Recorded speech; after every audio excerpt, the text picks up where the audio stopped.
Good morning friends, কি খবৰ আপোনালোকৰ? আপোনালোকে ভালে কুশলে আছে? ময়ো ভালে আছোঁ। মোৰ নাম শ্ৰী কৃতিমা দেৱ চৌধুৰী। মোৰ মাৰ ঘৰ পাটাচাৰকুচিত হয় আৰু মই বিয়া হৈছোঁ বঙাইগাঁৱত। কিন্তু মোৰ হাজবেণ্ডে চাকৰি কৰে নলবাৰীত, সেইকাৰণে আমি নলবাৰীত থাকোঁ। মাজে মাজে বঙাইগাঁৱত অহা যোৱা হৈ থাকে।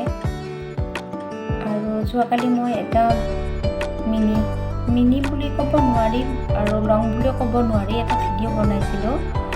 ভিডিঅ' বনাই মই আপলোড দিছিলোঁ ইউটিউবত। মই ইউটিউব নতুনকৈ খুলিছোঁ, তো নাজানো কেনেকুৱা ভিডিঅ' দিব লাগে, কি দিব লাগে, এনেই বনালোঁ। আপোনালোকে চাই ভাল পাইছে যদি মোৰ চেনেলটো ছাবস্ক্ৰাইব কৰি দিব আৰু লাইক কমেণ্টছ দিব।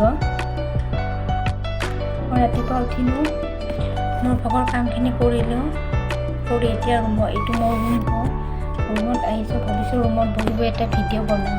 তাৰপিছত ভাবি আছোঁ কি ক'ম কি নক'ম, তেনেকুৱা হৈ আছে। তো ভাবি আছোঁ কেনেকুৱা ভিডিঅ' বনাম, কিহৰ ওপৰত ভিডিঅ' বনাম, কি ভিডিঅ' বনাম।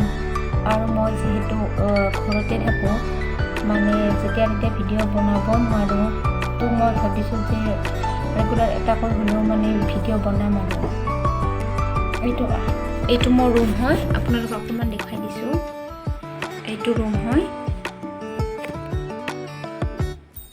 আৰু সেইখন যে ফটো দেখিছে সেইজনী মোৰ জোৰণ, সেই ফটোখন মোৰ জোৰণৰ ফটো। সেইজনী মই জোৰণত।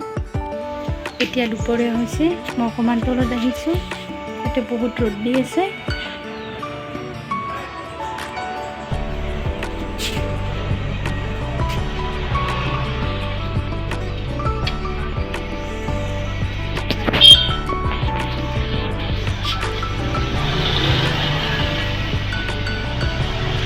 এই ফুলবিলাক এনেকৈ ফুলি আছে।